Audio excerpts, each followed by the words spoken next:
Well, hello and welcome back to your virtual tea time. My name is Tori and I am your host.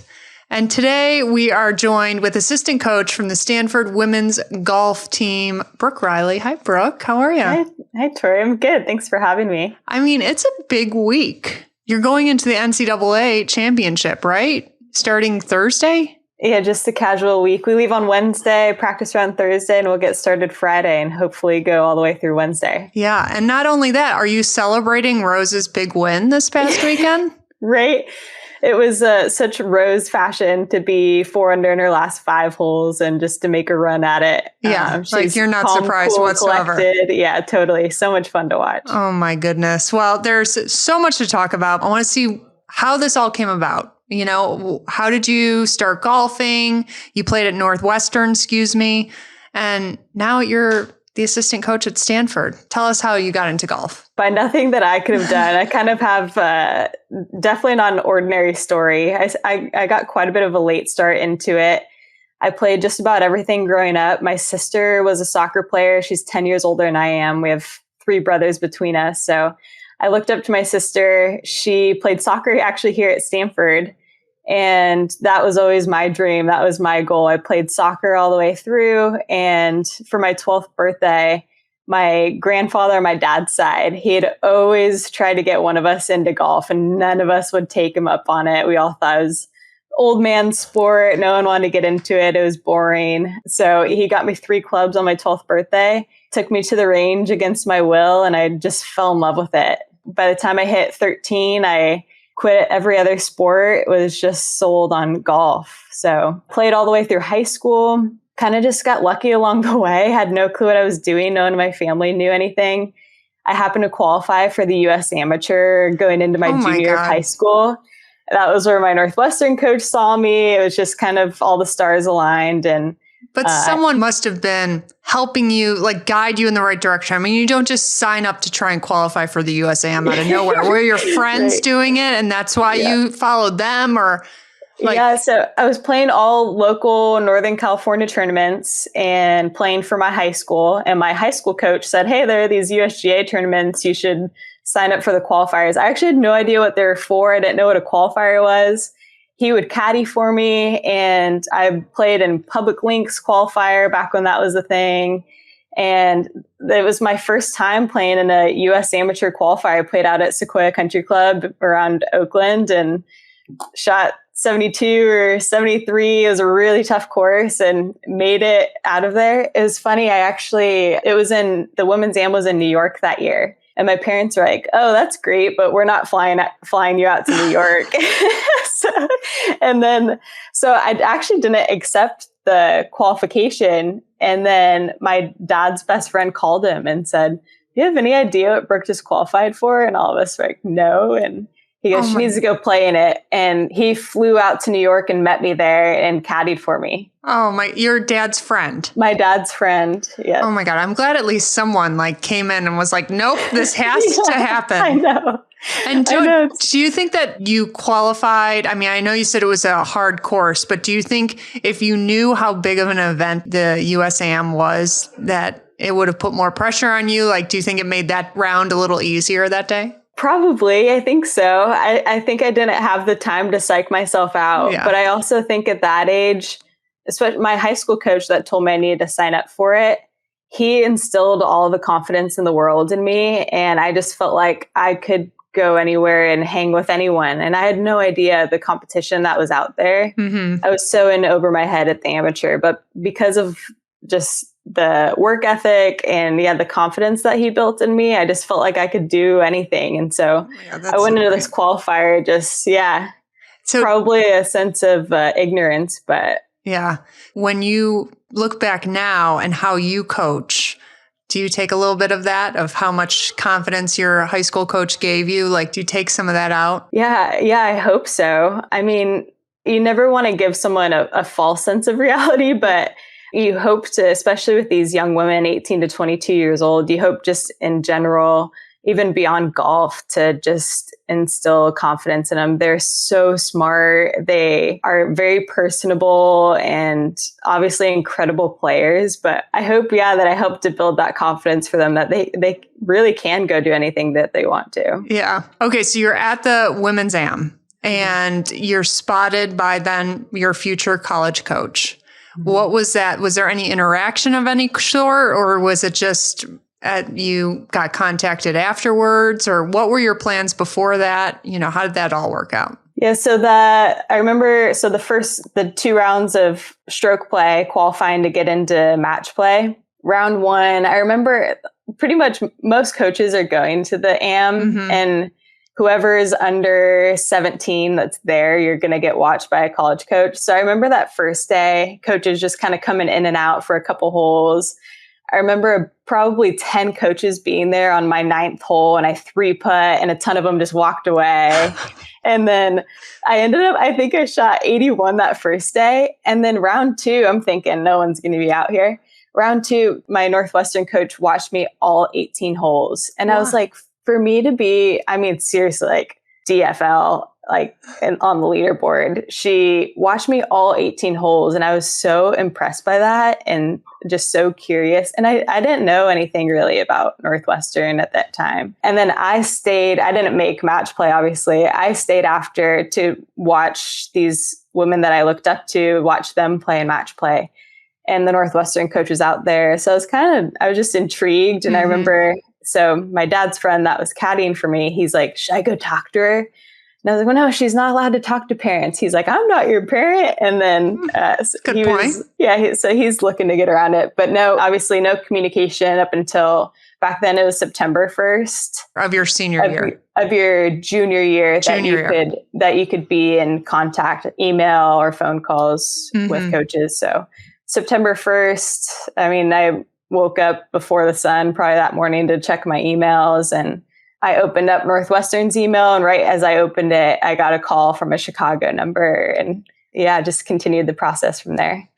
So then actually, let's take a side turn here. What do you think they're looking for? What are you guys looking for when you're watching recruits compete, as high schoolers? Like, what do you think caught her eye that day with you? And then what are you as coaches looking at during the recruiting time? So I would say my strength as a junior golfer was ball striking. And knowing now, my Northwestern coaches said they're looking for a ball striker and felt like they could teach the short game qualities to someone if they needed to. And so I think that's kind of what caught their eye. But I like to think I carried myself pretty well and had a good attitude and just love golf. So it just was so much fun for me. And I remember she was saying she thought my dad's friend was my dad. And she was like, oh, you have such a great relationship with your dad. Like, a lot of players are bantering and not getting along well with their parents, caddying kind of thing.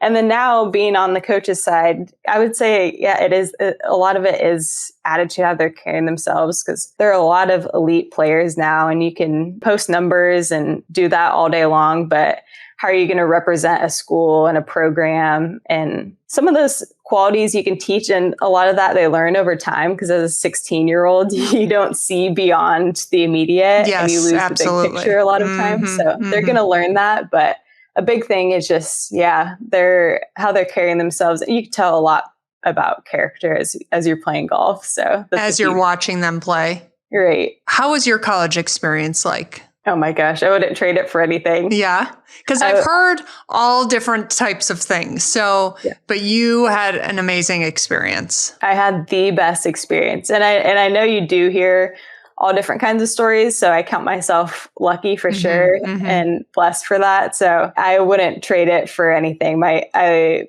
had a great relationship with my coaches. We had an incredible administrative staff at Northwestern, had a bunch of friends that were student athletes, and was fun to go watch their games and support each other. So all things college experience, 5 stars for me. Fantastic. And I'm sure that only helps you be a coach yourself too, knowing that you had such a great experience and you can give that to your players also.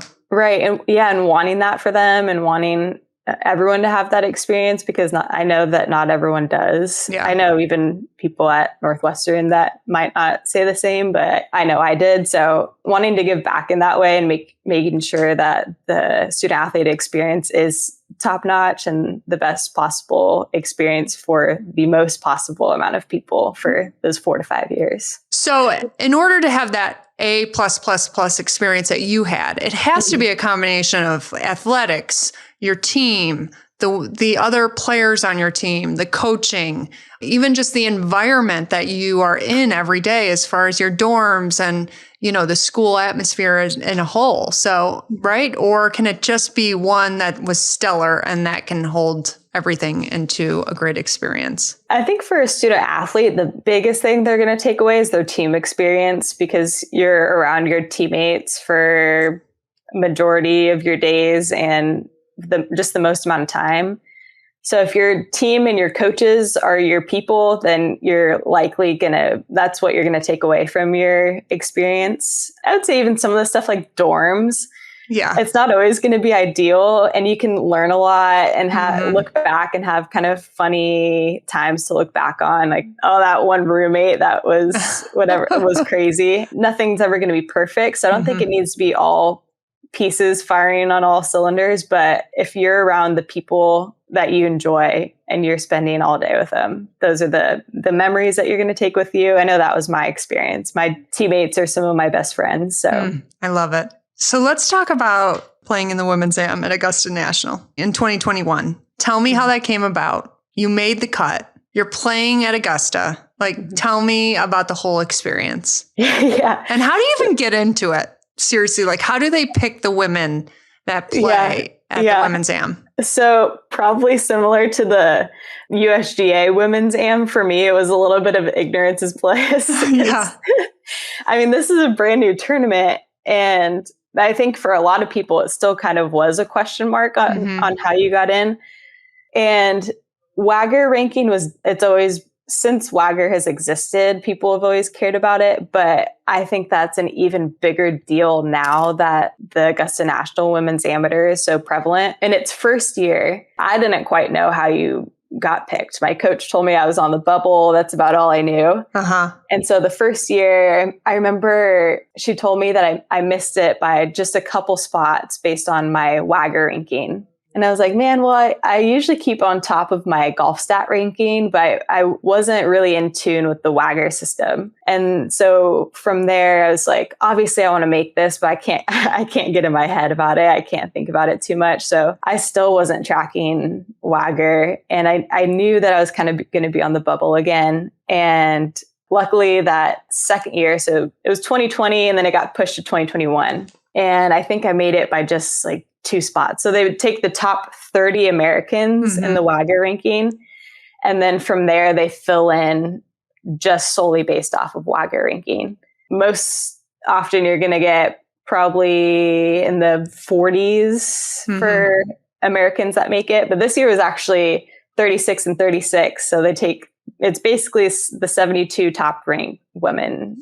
I love it. I love it. And so can you explain to the listener what WAGR is? Because they might be like, what are you talking about, this WAGR thing? What is that? So it's the World Amateur Golf Ranking, which if you know the pro ranking, which is just the official world golf ranking, they have different systems, but basically for WAGR, that's the amateur ranking, obviously on a world scale. So events that you're playing in are going to have different weight in how much it's going to help your ranking depending on how good the field is. So if you're playing in a field where 20 of the top 50 to 100 players in there, it's going to have a lot of weight for WAGR because you're playing against some of the world's best.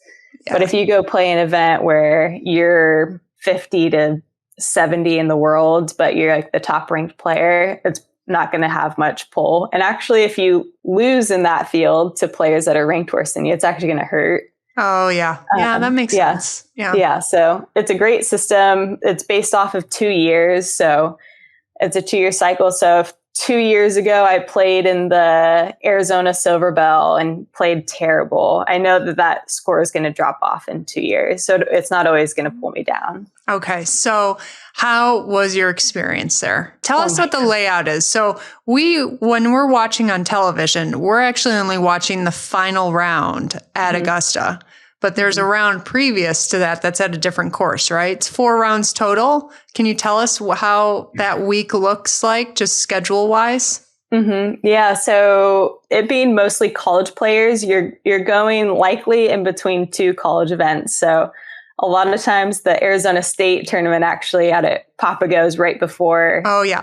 Right before. So a lot of the players are going straight from Arizona out to Georgia. So you get out there. The first 2 rounds are at a course called Champions Retreat, which is 15 minutes or so from Augusta. So you play the first 2 rounds there. It's 27 holes out there. You play the same 2 9s both days. But so what's cool about that course though is Champions Retreat, that there's 9 holes designed by Arnold Palmer, 9 holes are Jack Nicklaus, and 9 holes are Gary Player. Oh, that's cool. Yeah. So it's an awesome track and a bunch of history there. So you play, the 2 rounds out there, and then it cuts to the top 30 that get to play at Augusta. And that next day, so you go practice round, Champions Retreat, 2 rounds of stroke play. And then in between the final round, you have your practice round at Augusta, which everyone gets to play in and everyone gets to experience. But then those top 30 get to compete the final day at Augusta. Okay, so it's 2 rounds of stroke play at the Champions course that's off 15 miles away. And then in between that, everyone gets to play a practice round at Augusta. And then what we see on TV is that final round. Yes, exactly. That determines the winner. Right. And it used to be a hard sudden death cut of 30 the first couple years, and now it's 30 and ties. So if you make that cut line, you don't have to go to a playoff anymore. Those 30 and ties get to go to Augusta. Okay, so you make the cut. Tell us what you were thinking during your practice round of the course. And I can imagine it's so difficult. What were your first initial thoughts on it? Yeah, actually, Champions Retreat, I think most players are going to say that that's more difficult than Augusta. Okay. Which I'm the opposite. I think Augusta is more difficult. But Champions Retreat, that practice round was actually my 23rd birthday. So I was feeling a million when the average age out there is 18 or 19 years old. So I spent my 23rd birthday out there. One of my college teammates was caddying for me. We had so much fun. She's even more than just strategy for the week, because she had played in it the year before. Even more than strategy, she's one of my best friends. So it was kind of just keep me calm for the week. Absolutely. So make it through Champions Retreat. Then the practice round at Augusta. I mean, talk about a distracted round. How are you supposed to get these great notes when you're playing Augusta National? Yeah, it must feel like surreal. Totally. Yeah, it feels like a dream. Yeah, and actually, I kind of have a story for that morning. Titleist and FootJoy were always really great to me, and they let a bunch of players design shoes going into the week. And so, I mean, my grandpa, my entire golf career, my grandpa's in my mind, the one that got me started. And he passed away 2 months after I picked up a club for the first time. So he never got to see me play in tournaments or go to Austin Northwestern or anything. Yeah, but he sees. He sees. Yeah, exactly. Yeah. And so I designed the shoes with him in mind. So his great grandparents were from Ireland. So he was all in on his Irish heritage. He served in the Navy. Proud American. So I designed the shoes with 4-leaf clovers all over, an American flag on one back heel, and then Riley, our last name, on the other heel of the shoe. And then that morning, I get to Augusta, soaking it in, and my local caddy for just that day had the same name as my grandpa. Oh. And I just kind of lost it. This is a dream, and he's here with me for sure. I know he is. So it was a really sentimental week. It was first class, top to bottom in the way that it's organized. So it's one of those things it's a once in a lifetime. And so I get a little choked up thinking about it. Yeah, for sure. Well, that's a good cap off of your college career then, wouldn't you say? I mean, that was for sure. quite something. So tell me about the transition then from collegiate player. Were you thinking about going pro at all? Were those thoughts coming into play, or did you know right away you wanted to go into coaching?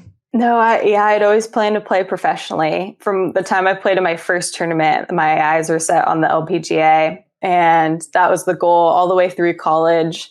My coaches were in on it, so they would hold me accountable to, hey, are you aligned with your goals right now? That type of thing. Mm-hmm. And it really wasn't until maybe my senior year that I started to question it a little bit. And then in my fifth year, so COVID hit my senior spring, I ended up getting the fifth year. And I was choosing between doing a certificate program or a master's program. Mm-hmm. And at first, I'm like, I'm all in on golf, like give me least amount of classes possible. I'm going to do a certificate. And then I started to think, well, am I wasting a fifth year at Northwestern to get a master's degree? And so I ended up, I spoke to people I trusted, my academic advisor. I ended up deciding on doing a sports administration master's program.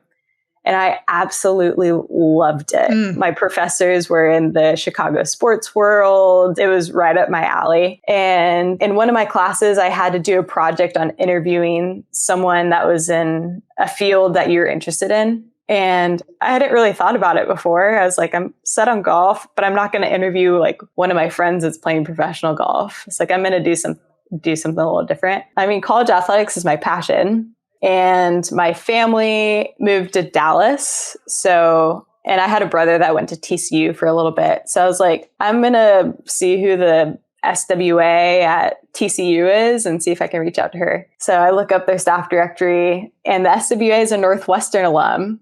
And so I reach out to her. She was awesome to me. She did this interview with me for this project in my master's program. And then we just stayed in touch, and we ended up meeting up when I was in Dallas. And I was like, man, I want to be on this administrative side and get to impact student athletes kind of from, behind the scenes. Mm-hmm. And so I actually, for a year after Northwestern, I went the administrative route. And you either go up through compliance or you go up through fundraising. So I went the fundraising route and stayed at Northwestern and worked for the fundraising team. And about a little under a year into it, I was missing golf. I was missing being outside, not working at a desk all day. Yeah, I bet. Yeah. And so I actually had moved to Texas, which is where I met Carrie Knoy. We worked at Stonebriar together. So I was only there for a few months, and then summer hit, and it was like, okay, now the coaching positions are switching around. And my Northwestern coach actually put my name in the hat for the job out here, even before I had known that it had opened up. So, oh, she did? She did. That's nice. Yeah.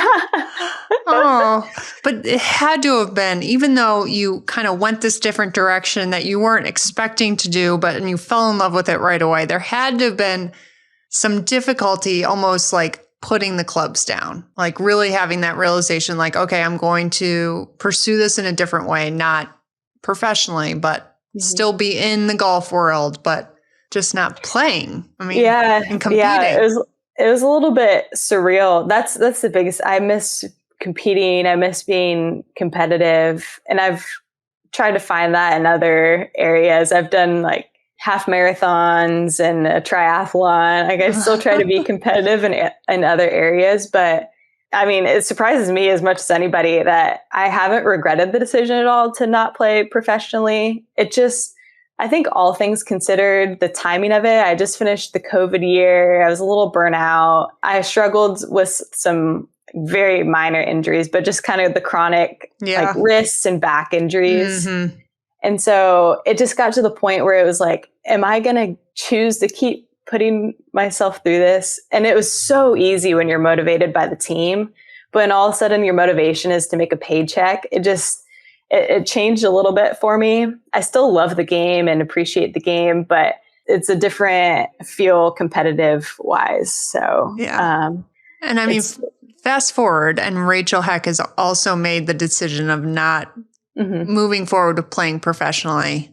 I'm sure you've talked to her about this a ton too, just in your own experience. Yeah. And she feels way more at peace with it at this point than I even did. She's very sure on her decision, and she's really excited about next steps. She's still, I mean, similar to me, still loves the game and everything that it's done for her. But I know, yeah, she's excited just for a new chapter to turn the page. And then, I mean, she's battled stuff worse than I have. So I can't imagine some of the things that she's going through. So I think just the reps and everything in that way is even harder on her than it was on me. Yeah. So. Your Northwestern coach puts you in for this job at Stanford, assistant golf coach at Stanford.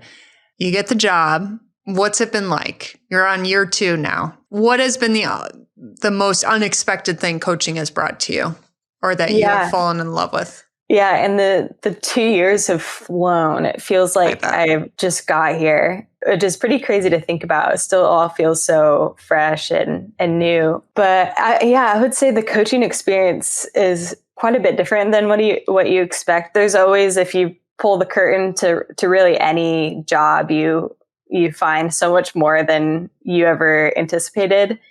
But it's so fulfilling to see these student athletes have these goals, and for them to reach them, or even just to see a little bit of progress on it over the 4-year trajectory. It's just so rewarding and fulfilling from this perspective, just to see it. Obviously, I'm pretty fresh out of the experience, so just to be able to relate to it in that way, and to know my coaches, I mean, they had such a big role in my really transformation from 18 to 23. Yeah, just to think that you get to be just a really small piece and a really small voice in a huge life stage for them. And just getting to see it over time has been a lot of fun. Okay, so we mentioned the NCAAs earlier in the episode. Tell us what a typical week is going to look like going into this ginormous championship, and what it looks like, what the practice schedules look like what's going on behind the scenes. Yeah, it's a long week. And so back to your coach's question a little bit, is that from a player's perspective, like when I was at Northwestern, all I wanted to do was compete. And it was like, just get me to the next tournament. I just want to keep going. Yeah. And so the gap between conference and regionals, I mean, it's 2 weeks in between them, felt like a year. And then there's only a 1 week turnaround from regionals to NCAAs. And even that was like, okay, come on, I just want to go. And then from the coach's perspective, it's like, whoa, wait, we're going to be leaving in 2 days. Yeah, we need more time. We need more time. Yeah. So it's funny, the different perspective in that way. But by the end of the week at NCAAs, I mean, you're running on fumes a little bit. So from Thursday, the practice round, if you make it all the way to Wednesday, the championship, that's 8 rounds of golf in 7 days, which, like, golf isn't the most taxing thing on your body to do, but just the amount of time it takes, and it's taxing, all those, though. It's taxing. Yeah, it's totally. Just the players get so used to it, their bodies get so used to it, but they're even exhausted. Yes, and then do that for 7 straight days, and it is taxing in a way that you can't really prepare for. You just have to know it's going to happen. And like last year was in Phoenix. Yes, was at Greyhawk. They had it at Greyhawk 2 years in a row, I believe. So how do you prep the players to prepare for that heat? Yeah, it's just the hydration, the fueling your body. I mean, it really is all that you can do. Is just, we talk a lot about the controllables, and those are things that we can control and we can have a hand in. Once we hit the golf course and we're playing, yes, our strategy and our routine is in our control, but once the ball's in the air, that's not. So we talk a lot about just preparing. And have you been drinking water, not just this week, but all leading up to this week? Are you eating the right way? Are you fueling your body, showing up prepared, and then staying prepared throughout the week? But it's such a long week that, once you get to match play, you're going to be exhausted. Yeah. So then it becomes like, okay, let's.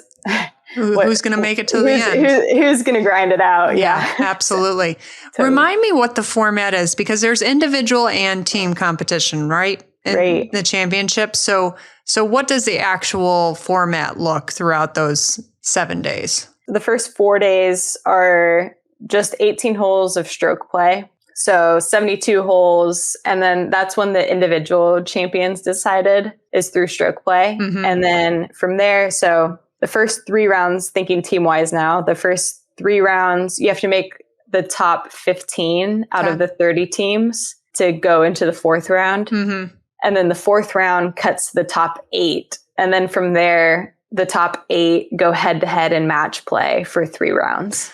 Well, that's fun. Yeah, it's so much fun. I'm like, I want to do it. It's like, and it totally makes sense. Like, match play is so entertaining, especially to watch it on TV. Yes. So they made the switch to match play in 2015. So it used to be, it was the 4 rounds of stroke play and you're done, which a normal college tournament's 3. So it already was a little bit more. But now it's that plus 3 rounds of match play on top of it. So, yeah, that's a lot of fun. Yeah. I can't wait to watch it this year. There's something about amateur golf, like when the college players are playing, or like when they have the USAM or US Women's AM on television. I just think it's so much more fun to watch than professional golf. I don't know what it is. It's so relatable. Yeah, I think so. And it just, I don't know. And there's something, I've thought that with really any professional sport. I always like watching college football, college basketball a lot more than the pros, just because I think the pros might still love it. But there's something about amateurism and just doing it for the love of sport, the love of your team, and the love of your school. Yeah. There's something different about it. That reminds me, and you kind of touched on it earlier when you were talking about yourself and how your coach saw that you just loved the sport. Do you think that that is something that at the college level, the players are struggling with, with actually still loving golf and loving the process? Or, have they become do some become a little jaded and not enjoy it as much throughout their college career after grinding for, probably throughout their whole childhood? Yeah, I think that's I think it's really common and almost pretty inevitable, actually. I remember in that first call with my Northwestern coach on September 1st, she asked me what my long-term goals were. And I said that I wanted to play on the LPGA and I wanted to play for a school where I felt like I was going to be the best track to do that. And she's like, yeah, that's awesome. But we do see that a lot of players end up, changing their mind through school and don't often play professional golf. And she probably took it in a direction of like, you'll have a Northwestern degree kind of thing.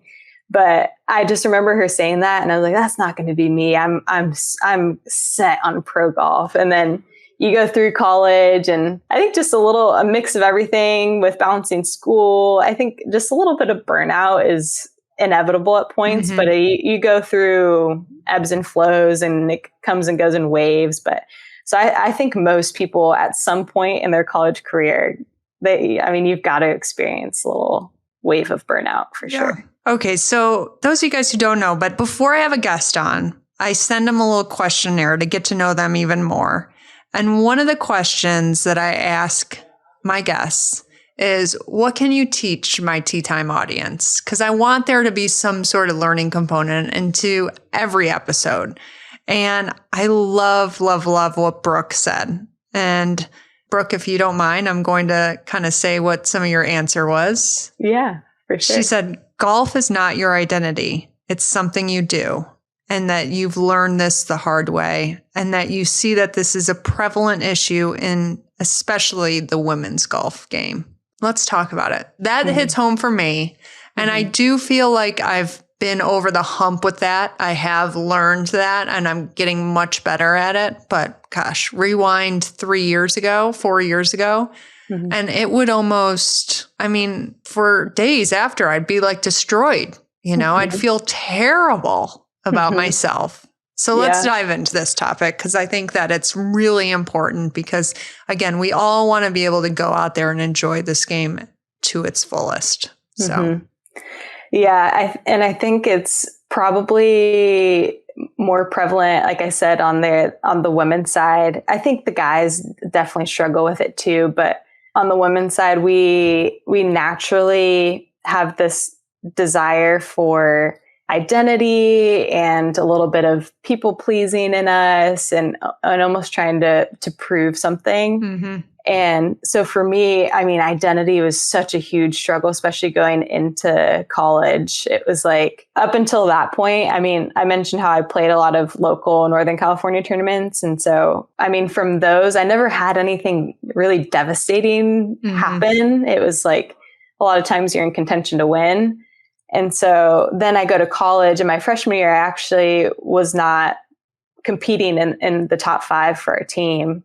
And I was so distraught and just devastated. It really took everything out of me, and really had to grapple with, who am I outside of golf? I've always been known as this golfer and always been based on results. And so all of a sudden, this identity of being like this top golfer was taken away. And I was like, now what?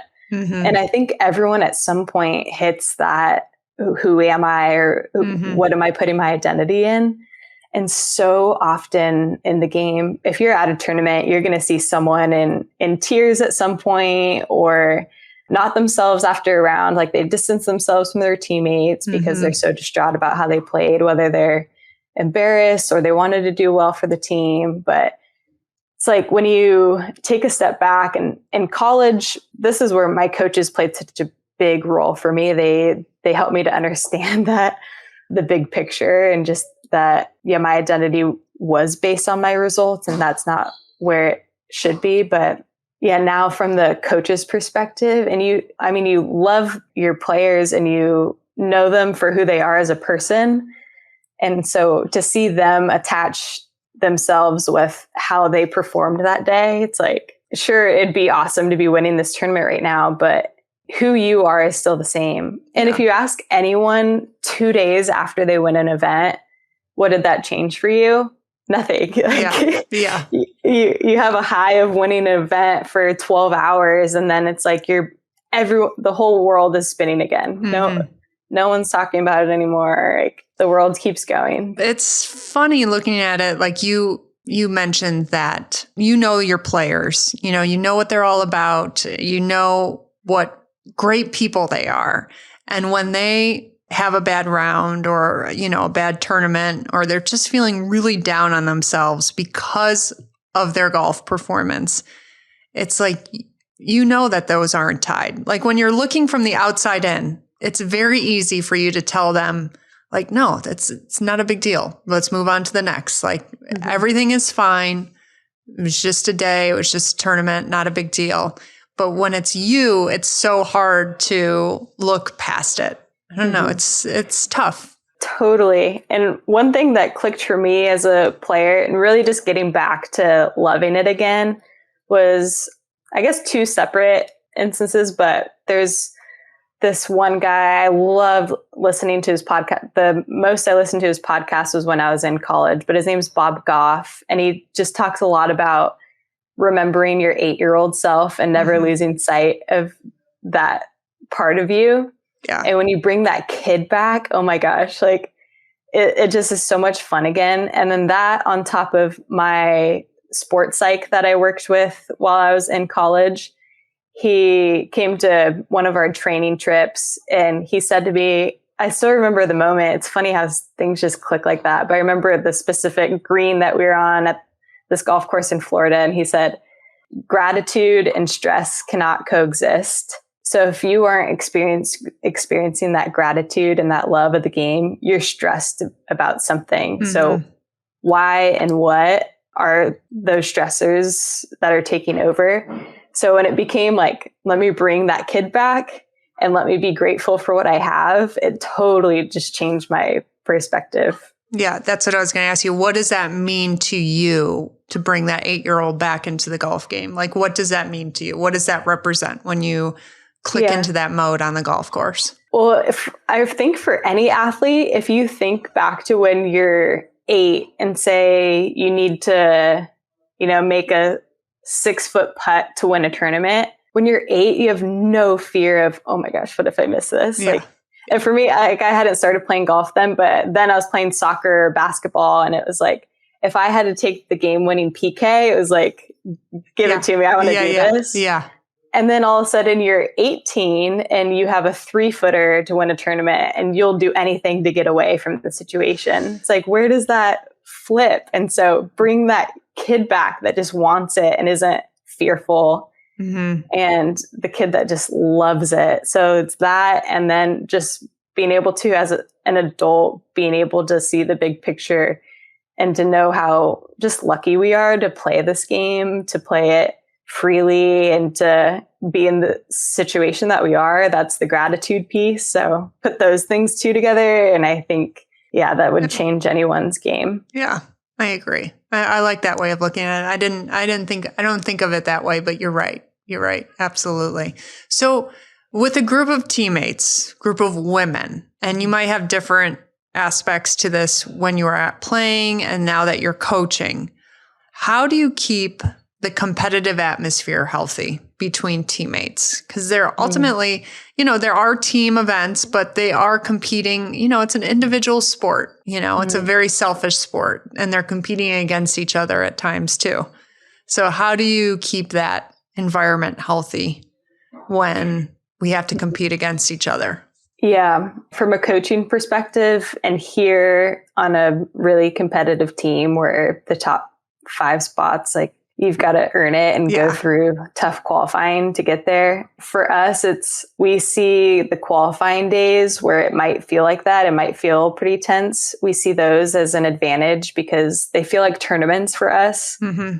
And so it's just more preparation. And so when we talk about that with the team, hey, today might feel like a lot of pressure, but lean into it because it's a lot of pressure at nationals. So we're lucky that we get to go through that on a regular basis. So that's for qualifying. And then our team practices, we, for the most part, depending on time of year and just kind of all the scenarios for the team, for the most part, we keep it really fun and lighthearted for the team. They do, extra work on their own time, and we know they're always going to show up prepared to a tournament. And we have fun in a way where it still is, you're getting great reps in and good drills, but we just keep it really fun and want to keep the team chemistry and atmosphere really high. So that's the coaching perspective of it. And then I remember as a player, especially my freshman year when I was really fighting to be in the top 5 and wanting it so bad. I think part of it, and as a coach, that's where you kind of have to, sometimes it's a little bit sneaky, the ways that you're bringing the team together and building the culture. Like, I'm sure there are ways where I wasn't aware of it, but the coaches were doing intentional things for us to get to know each other. But as badly as I wanted to play, I wanted what was best for the team. And if that was going to be, someone else competing, I loved my teammates and just wanted the best for everyone as much as that. I really wanted that to be me playing. I think the coaches, they did that, and they bring in the type of people that you want to root for and want to be your teammate. So there are a lot of little components that go into it. Yeah. Okay. So you've brought up now a bunch of times, top 5, qualifying. How many players total are on the golf team? 7? 5 or 8? Yeah, we keep 8 or 9. Most teams, like a small team would be 6, and then a bigger team would be 10. Okay. So it just depends on the school in there. So most of your competitions you're bringing, or maybe they're all the competitions, you're bringing your top 5 players, and you have to qualify to get into that top 5. Right. What does a qualifier look like? Are you guys just going to your home course and playing one round?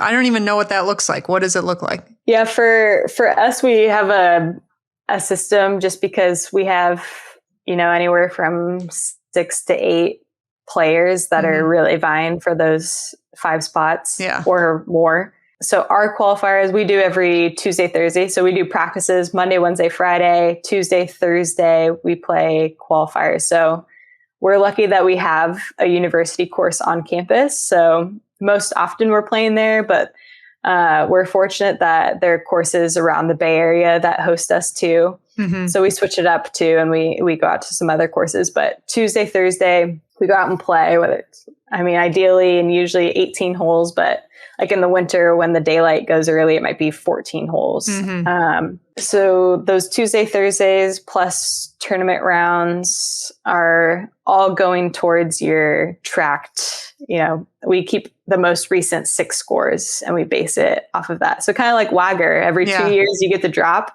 We do every 6 rounds and then they start dropping off. So it's your most recent 6 rounds. Every 6 qualifying rounds. And you do enter your tournament rounds in there too then? So we do. Okay.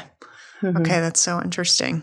Yeah, and every school is different on that. Okay, because it's self-imposed. Like you can pick your 5 players however you want. Yeah, for us, we've found that that's the most fair way to do it. Mm-hmm. For some schools, I know some coaches just, you'll play and it counts for something, but it's going to be a coach's pick. It's not going to be the hard decision from qualifying. But I would say for the most part, most do qualifying in some form. Yeah. So the players that don't qualify, what kind of responsibilities do they have while the team is gone competing? Is there ever a situation where they go with them, or how does that work? Like what's kind of their responsibility when the team is gone? Sometimes we get to bring an individual to a tournament. Mm-hmm. So they get to play and compete, but their scores can't count towards the team. Okay.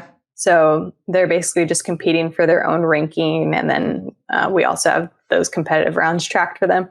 But the ones that stay home, so Monday, Wednesday, Friday, we have workouts in the morning. So if it's landing on one of those days, they still have a workout. And if it's a Monday, Wednesday, they're going to get their 2.5 hours of practice. And Tuesday, Thursday, they would still be playing 18 holes. So they're still required the same practice schedule when they're home while the team's gone. Okay, so mandatory practice. Let's move right on to practice.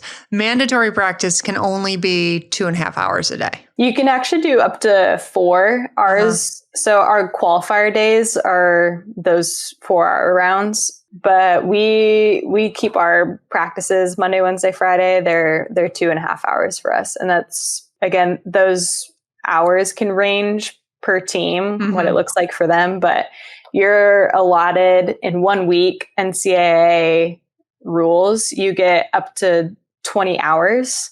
So that's practice, workouts, anything that's mandatory of the team for related to performance. Yeah. So things like media and things like that aren't in those 20 hours. And then you're required 1 off day. And that's not just golf. That's all NCAA sports. That's all NCAA sports. Okay, interesting. All right, let's get into workouts and nutrition. Like you already mentioned that there's group workouts Monday, Wednesday, Friday. What does that look like? And how does nutrition come into play? And what kind of resources are they able to use, et cetera? Yeah. So we share a strength coach with the women's basketball team, which I think is pretty common throughout the country just because it's actually, it seems like the same muscle groups are used for both sports, which you would. I would think it would actually be softball, but you're saying basketball, the same coach as the basketball team. Interesting.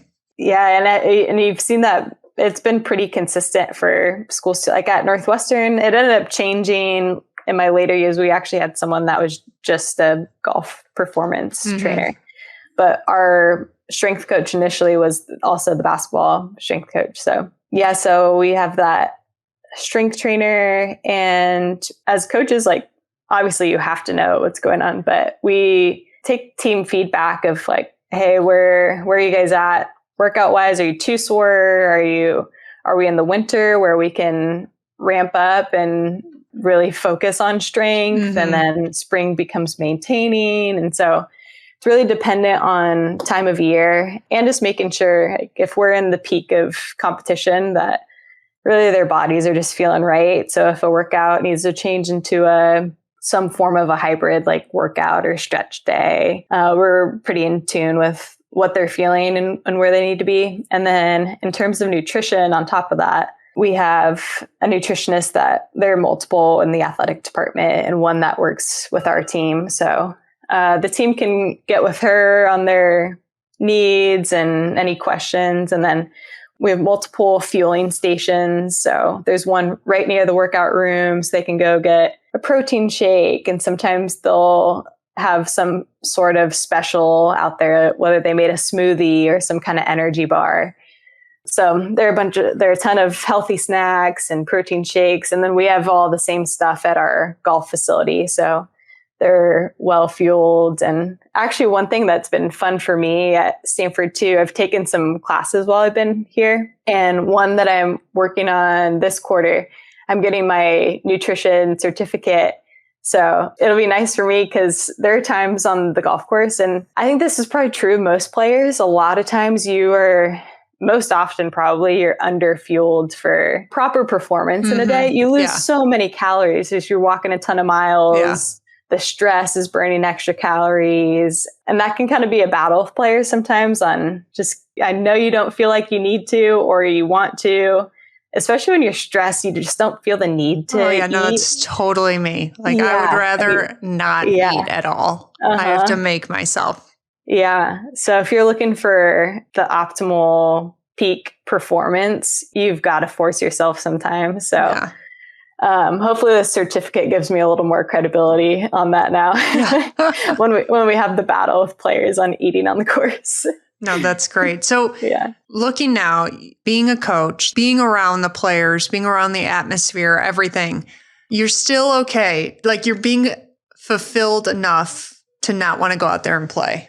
Or are you going to sneak in some events this year? It's funny because there have been a couple times where I've played, or even like the team winning Pac-12s. Is like, man, now I want to go play. I want to do this. So I'm planning on playing in the Mid-Am this year.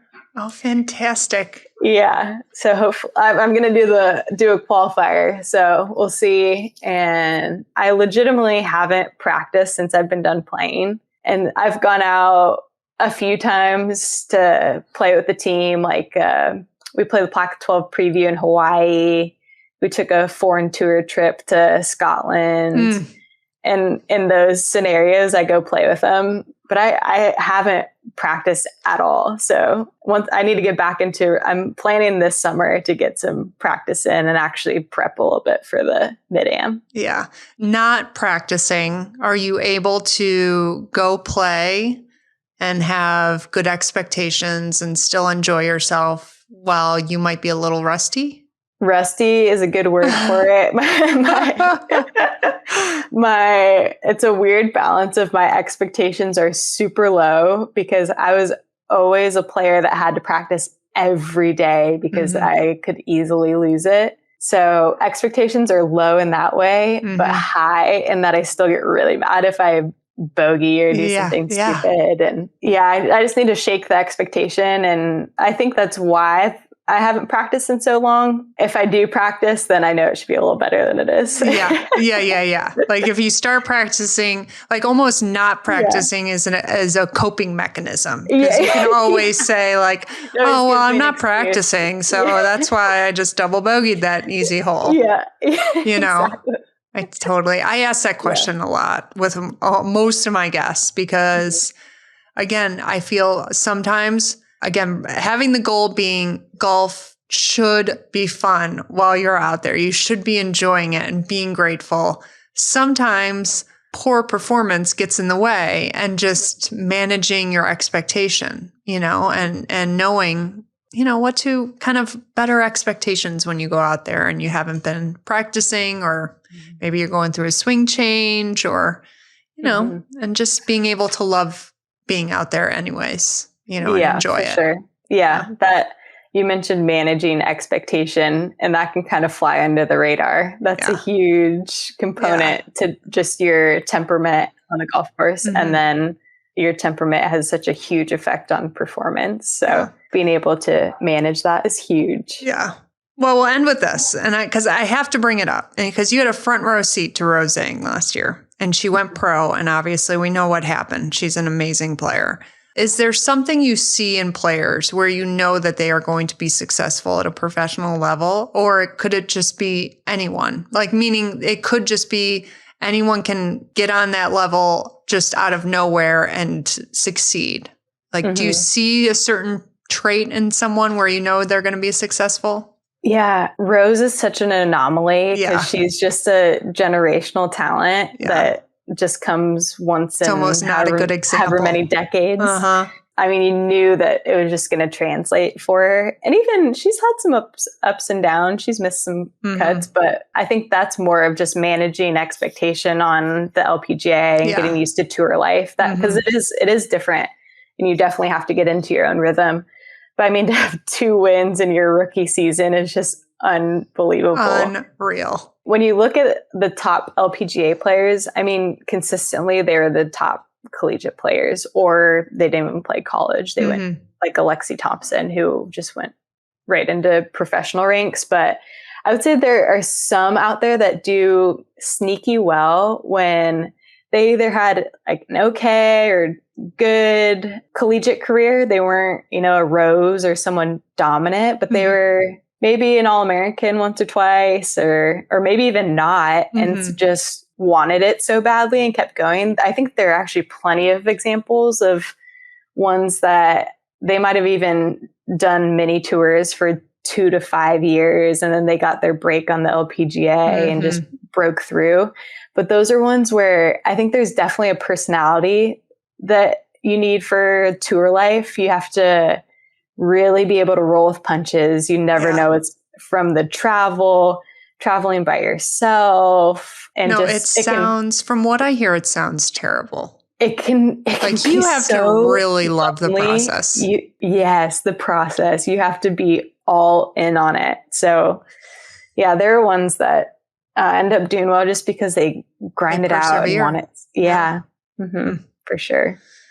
Oh, well, Brooke, thank you so much for being on. You mentioned in the middle of the episode, Carrie Kanoy. Carrie Kanoy referred us to you. I mean, Stanford is on a roll, to say the least. I mean, you guys are top team in the country. I mean, what a fun time to be the assistant coach for the Stanford women's golf team. I mean, wow. Yeah. You have got to be having a blast. Oh, it's so much fun. They're constant entertainment. They are super genuine. They love each other. They're easy to be around. It's been so much fun, and I'm so lucky to be here. Yeah.